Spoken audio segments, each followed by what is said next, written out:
사도 요한이 약 AD 95년경에 반모섬으로 유배를 가게 되었습니다. 이 유배지에 있으면서 우리 주님이 주신 계시와 또한 이 환상을 보았습니다. 어떤 계시와 환상의 말씀입니까? 그것은 바로 성삼위 하나님과 더불어 우리 주 예수 그리스도께서 7 교회를 향한 직접적인 사랑의 훈계의 말씀이며 또 종말의 약속과 그리고 훗날 일어날 일에 대한 계시의 말씀입니다. 다시 말해서 지상교회를 향한 종말의 예언을 사도 요한을 통해서 보여주고 계십니다.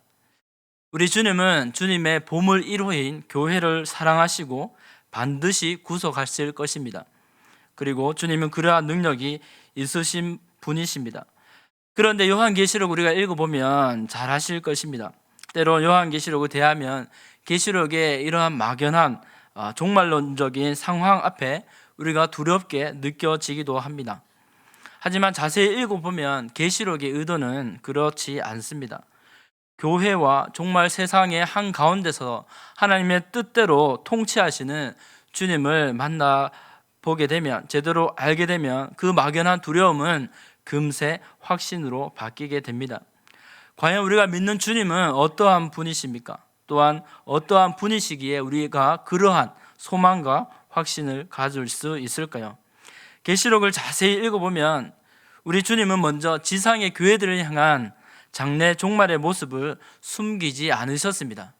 그리고 최후에 지상에서 전투하는 교회가 소망과 확신으로 최후에 이기게 될 것을 말씀하고 있습니다. 이것이 주님께서 사랑과 말씀으로 다스리시는 교회를 향한 하나님의 선하신 계획인 줄 믿습니다. 오늘 이 밤에 지금도 살아계신 주님께서 에베소 교회에게 주신 말씀을 통해 교회된 우리가 함께 이 우리의 모습을 돌아보는 은혜가 있으시기를 소망합니다. 첫째, 예수님은 교회를 위해 여전히 하나님 보좌 우편에서 일하고 계십니다. 1절에 보면 어떻게 말씀하고 있습니까? 우리 같이 한번 읽어보겠습니다. 시작. 에베소 교회의 사자에게 편지하라. 오른손에 있는 7 별을 붙잡고 7 금촛대 사이를 거니시는 이가 이르시되. 아멘. 1절에서 예수님께서 에베소 교회에게 말씀하시는 예수님의 모습이 묘사되고 있습니다. 우리 1절을 보면은 원문에는 사실 예수님께서 말씀하시되 이르시되라고 하는 이 단어, 이 문장 앞에 먼저 나오고 있습니다. 무슨 말입니까? 예수님께서 말씀하신다라고 하는 겁니다. 또 다시 보면 구약처럼 하나님이 말씀하신다라고 하는 그 모양과 닮아 있습니다. 그 표현과 닮아 있습니다. 다시 말해서 교회를 말씀하시는 분이 예수님이다라고 말씀하고 가르쳐 주고 있습니다. 바로 하나님 우편에 앉아 계신 예수님께서 그 권위를 가지시고 교회를 향하여 말씀하시는 것입니다. 또 그분은 이렇게 묘사됩니다. 오른손에 7 별을 붙잡고 계신 분, 바로 오른손에 7 별은 우리가 읽지 않았지만 1장 20절에 보면 7 사자를 의미하고 있습니다. 바로 예수님께서 7 별, 곧 7 사자를 붙잡고 계시는 분이심을 보여주고 있습니다. 그분은 지상의 모든 교회를 이렇게 돌보시고 통치하시는 예수 그리스도이십니다. 뿐만 아니라 7 교회의 사자들을 능력의 오른손으로 붙잡고 계셔서 그 교회 가운데 함께 통치하시고 다스리시는 분이 예수님임을 우리는 잘 알 수 있습니다. 요한계시록은 숫자가 많이 나옵니다. 우리 오늘 본문에서도 7이라는 숫자가 나옵니다. 이 7은 완전수를 가리키고 있습니다. 바로 모든 교회를 가리키고 있습니다. 또 예수님은 7 금촛대 사이를 거니시는 분이라고 묘사되고 있습니다. 예수님은 누구십니까? 바로 세상을 비추는 금촛대, 바로 그러한 교회인 그 모든 지상 교회 가운데 운행하시는 분이 예수님임을 가르쳐 주고 있습니다. 이 말씀을 종합하면 이렇습니다. 초대교회 성도들은 환난과 핍박 가운데서 다시 재림하실 예수님을 믿으며 기다렸습니다. 소망하였습니다. 그러나 박해가 더하면 더할수록 그 믿음과 소망도 힘이 빠지기 마련이었습니다. 그런 주님이 사도 요한을 통해서 이렇게 말씀하고 있는 것입니다. 7 별을 붙잡고 지금도 운행하시고 또한 7 금촛대 사이를 운행하시는 분이 예수 그리스도이심을 보여주고 있습니다. 우리가 좀 더 살펴보면 1장 4절에서는 이렇게 말씀하죠. 그 예수님이 이제도 계시고 전에도 계셨고 장차 오실이라 라고 말씀하고 있습니다. 1장 4절 말씀처럼 예수님은 이제도 계시고 전에도 계셨고 장차 오시리, 장차 심판자로 구름을 타고 다시 오실 전능하신 예수님이심을 가르쳐 주고 있습니다. 이것이 교회와 무슨 상관이 있습니까? 바로 그러한 주님께서 지금도 교회와 함께 하신다고 말씀하고 계시는 것입니다. 지금도 교회의 사자를 붙잡고 계시며 그로 통하여 교회를 통치하시며 또한 7교회 가운데 거니시며 운행하시는 예수님, 통치하고 일하고 계시는, 여전히 일하고 계신 주님을 가르쳐 주고 있습니다. 지나가 어제뿐 아니라 지금의 모든 환난과 박해 가운데 어려움 당하고 있는 교회와 지금도 함께하고 있음을 주님께서 가르쳐 주고 있습니다. 예를 들어 한 가장의 아버지가 가정을 위해 멀리 돈 벌러 가거나 전쟁에 나가게 되었다고 한번 우리가 가정을 해 보실 수 있습니다. 이 아버지가 전쟁을 나가면서 때로는 돈을 벌러 나가면서 아들에게 이렇게 얘기할 것입니다. 걱정하지 마라 아들아, 아버지는 반드시 돌아올 거야. 그동안 어떤 일이 있더라도 흔들리지 말고 아버지를 기다려라. 그리고 이제부터 너가 이 가정의 가장이다. 아들에게 가정을 남겨두고 떠나가는 아버지의 이 말, 부탁의 말을 한번 생각해 보시기 바랍니다. 어떻게 보면 아주 부담스러운 말이 될 수도 있을 것입니다. 그러나 아들은 그 말을 믿고 아버지가 다시 돌아올 때까지 힘든 일이 있어도 견딜 수 있을 것입니다. 이 아들은 아버지의 말씀을 떠올리며 가정을 잘 돌볼 것입니다. 그렇습니다. 우리 예수님은 부활 승천하셔서 하나님 우편에서 그저 한가하게 쉬고 계시는 게 아님을 기억하기 바랍니다. 예수님은 여전히 하나님의 보좌 우편에서 우리의 지상의 교회들을 위하여, 성도들을 위하여 깨어 기도하시며 여전히 끊임없이 함께하고 계심을 믿으시기를 축복합니다. 이러한 믿음과 이러한 말씀은 초대교회 또 당시 교회 성도들에게 큰 위로와 소망이 되었을 것입니다.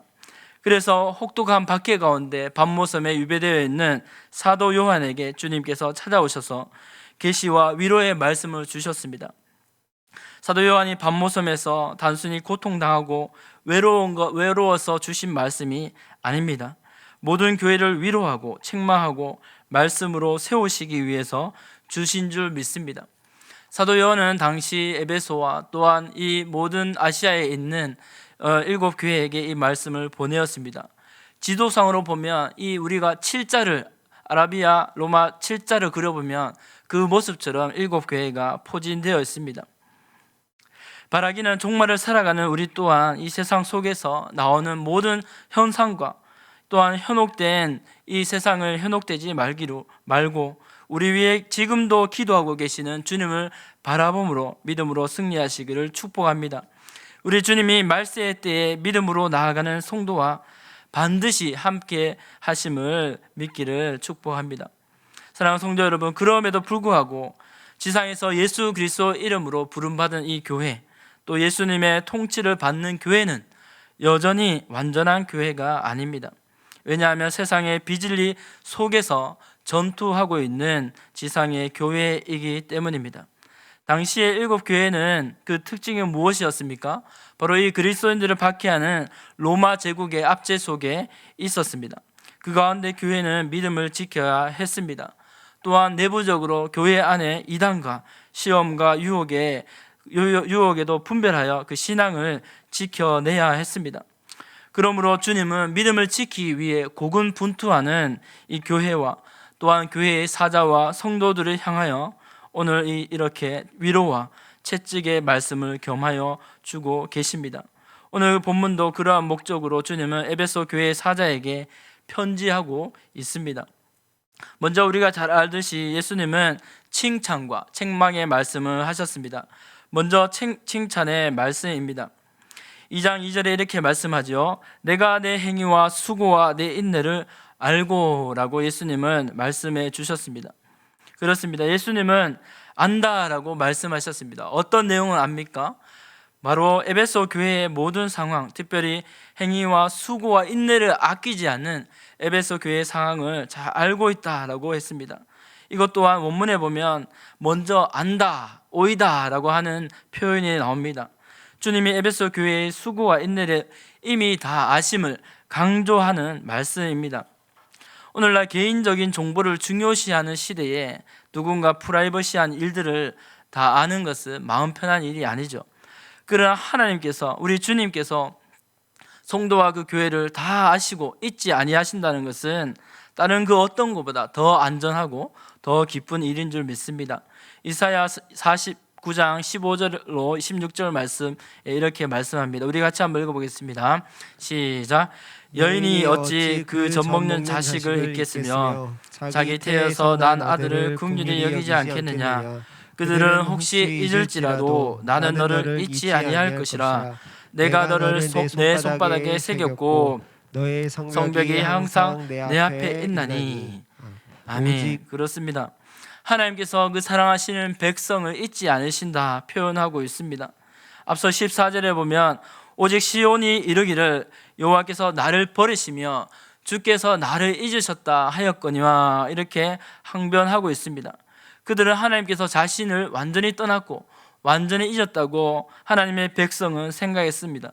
그러나 정작 하나님은 여인이 젖먹이를 잊지 못함 같이 또한 기억하시고 심지어 그 사랑하시는 백성을 손바닥에 새김같이 새겼다라고 말씀하셨습니다. 항상 예루살렘에 성벽이 있는 것처럼 함께 계신다고 말씀하시는 하나님이심을 말씀해 주셨습니다. 사랑하는 성도 여러분, 우리가 오늘 기억해야 할 사실은 오늘도 우리 하나님께서 교회와 교회의 필요와 상황을 다 아시고 계신다는 사실입니다. 그 상황을 아시며 우리의 기도를 기다리고 또한 듣고 계시는 줄 믿습니다. 그래서 예수님은 에베소 교회의 행위와 수고와 인내를 아시고 칭찬하고 계십니다. 악한 자를 또한 용납하지 않으시고 거짓 선생들을 드러낸 그러한 일들, 주님의 이름으로 부지런히 게으르지 않고 이 일을 한 것을 칭찬하고 있습니다. 위로하고 있습니다. 사실 에베소 지역에 이 세워진 에베소 교회를 생각하면 신앙생활을 쉬운, 만만치 않은 그런 환경이었습니다. 이곳은 상업교역의 중심이고 또한 소아시아에서 참으로 부유한 곳이었습니다.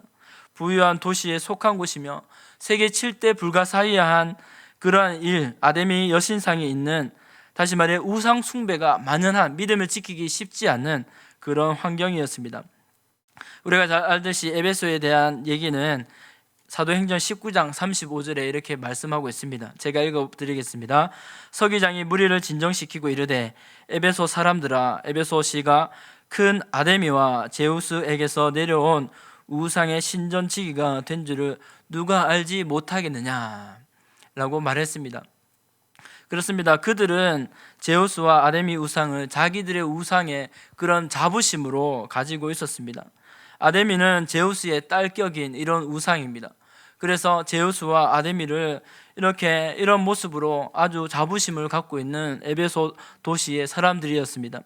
게다가 로마로부터 정치적 자치권을 독립받았습니다. 이곳에 또한 소아시아에서 흔히 잘 나가는 에베소 도시였습니다. 이런 곳에서 에베소 교인들이 순수한 신앙과 믿음을 지켜내기란 여간 힘든 일이 아니었을 것입니다.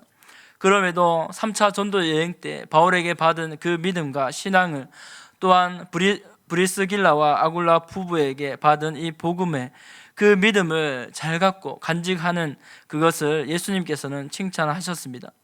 주님께서 칭찬하신 것이 무엇입니까? 바로 에베소 교회가, 그 성도들이 믿음의 행위와 인내, 복음을 지켜내는 것이었습니다. 사랑하는 성도 여러분, 지켜내는 것이 능력인 줄 믿습니다. 에베소 교회는 바로 이렇게 능력 있는 교회였습니다.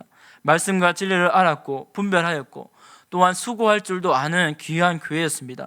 악한 교회와 악한 자와 거짓 교사를 드러내는 이런 적극적인 진리에 힘쓰는 교회였습니다. 뿐만 아니라 참고 견뎠고 게으르지 않은 참으로 훌륭한 교회였습니다. 주님이 보시기에 아주 능력 있는 교회였습니다. 이 말씀은 여전히 이 시대에도 유효한 줄 믿습니다. 하나님께서 우리가 믿음을 가지고 있는 것을 보십니다. 믿음을 가지고 있는 것 참으로 중요합니다. 그러나 뿐만 아니라 믿음으로 지켜내며 살아내는 것 또한 그것이 너무 중요하고 주님께서 칭찬하는 모습인 줄 믿습니다. 거짓 가르침에 잠식되지 않고 본연의 가르침에 지켜내려는 그런 모습을 우리 주님은 참 사랑하시는 줄 믿습니다. 특별히 주의 이름을 위하여 인내하는 모든 것을 주님은 보시고 칭찬하셨습니다. 예수님께서도 이 땅에서 제자들을 가르치실 때에 마태복음 5장 11절로 12절 말씀 이렇게 말씀하셨습니다. 우리 함께 한번 읽어볼까요? 시작. 나로 말미암아 너희를 욕하고 박해하고 거짓으로 너희를 거슬려 모든 악한 말을 할 때에는 너희에게 복이 있나니 기뻐하고 즐거워하라. 하늘에서 너희의 상이 큼이라. 너희 전에 있던 선지자들도 이같이 박해하였느니라. 아멘.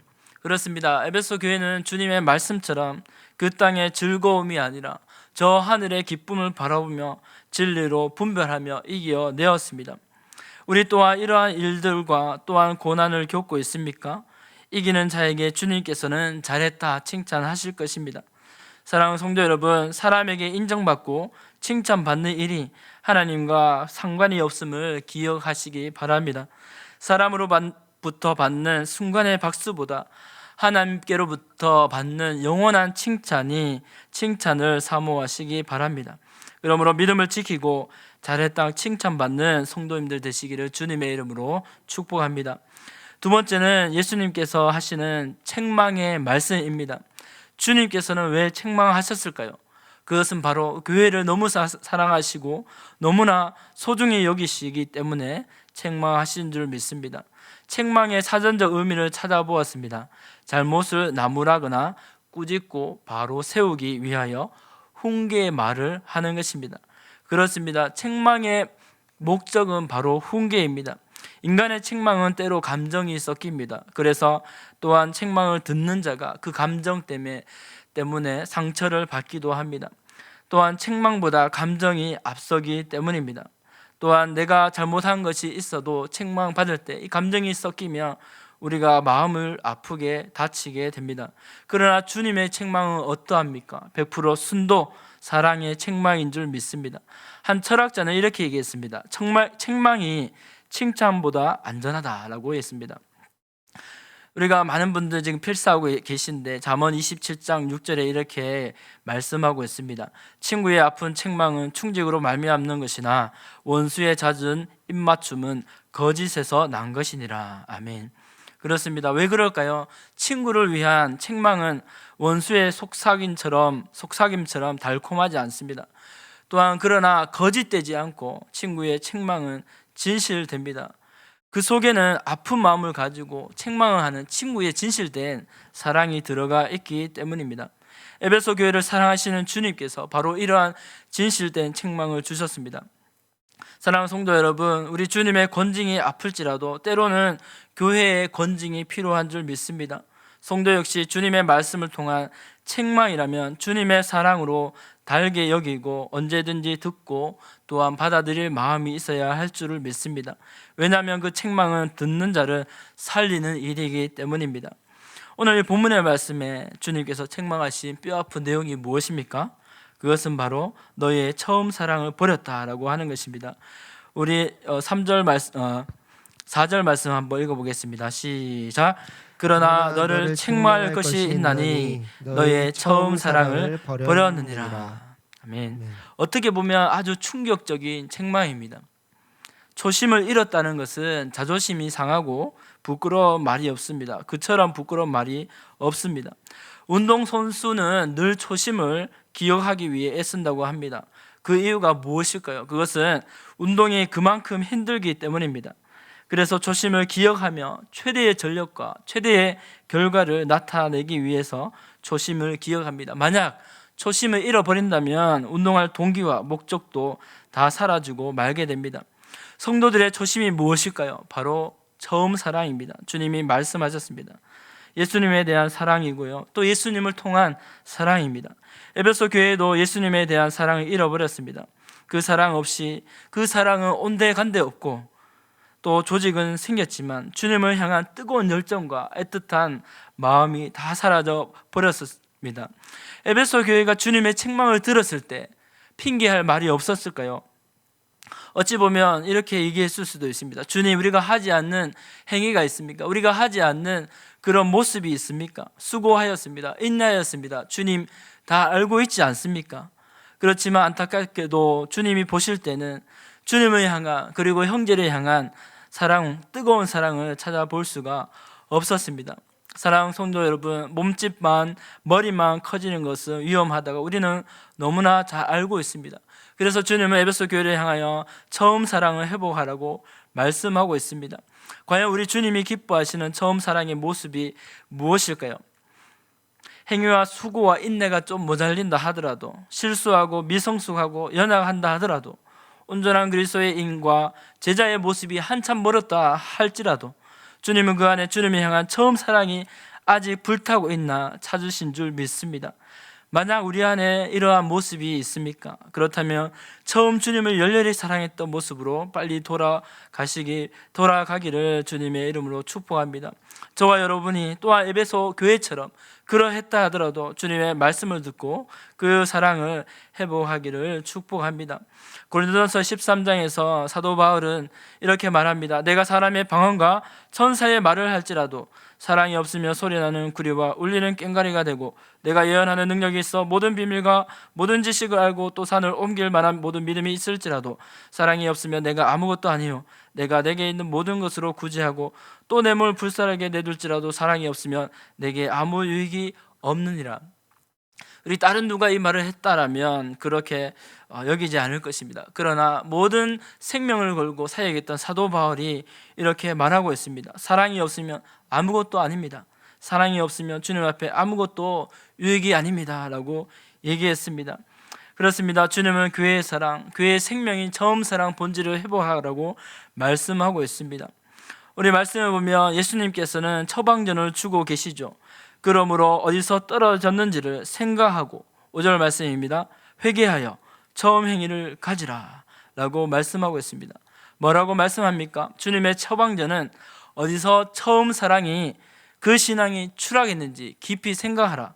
그리고 깨닫고 그 자리로 즉시로 돌아갈 것을, 그리고 처음 사랑을 회복할 것을 말씀하셨습니다. 예수님께서는 강조하고 있습니다. 회개하지 않으면 내가 와서 촛대를 옮길 것이다 라고 엄하게 경고하셨습니다. 원문을 보면 이 말씀은 아주 무서운 말씀입니다. 회개하지 아니하면, 그리하지 아니하면 내가 에베소 교회를 지울 것이다, 아예 지워버릴 것이다, 역사 속에서 밀어버릴 것이다 라고 무서운 예언의 말씀을 하고 있습니다. 그만큼 주님은 에베소 교회가 이 처음 사랑을 회복할 것을 강력하게 원하고 계십니다. 그러나 예수님은 또다시 격려의 말씀을 해주고 있습니다. 나도 니골라 당의 행위를 미워하는데 그것을 너희 교회도 미워한다라고 다시 한번 믿음과 격려를 해주고 있습니다. 그렇습니다. 우리 주님이 말씀해 주시는 사랑의 권징, 책망 안에는 나쁜 감정이 없고 사랑의 매로서 바로 잡아주시는 따뜻한 사랑이 있음을 보게 됩니다. 말씀을 맺겠습니다. 오늘 에베소 교회를 향한 주님의 말씀을 듣는 이 모든 말씀은 우리가 귀 기울여야 할 줄 믿습니다. 왜 그럴까요? 바로 오직 우리를 사랑하사 교회를 위해서 자기의 피를 흘리시고 죄를 사해 주시는 주님의 진실된 사랑의 말씀이기 때문입니다. 이 말씀을 듣고 또한 이 책망이 우리 마음에 두드린다면 감사로 받을 수 있기를 바랍니다. 그래서 7절의 말씀처럼 우리 7절의 말씀 한번 읽고 말씀을 맺겠습니다. 시작. 귀 있는 자는 성령이 교회들에게 하시는 말씀을 들을지어다. 이기는 그에게는 내가 하나님의 낙원에 있는 생명나무의 열매를 주어 먹게 하리라. 아멘. 그렇습니다.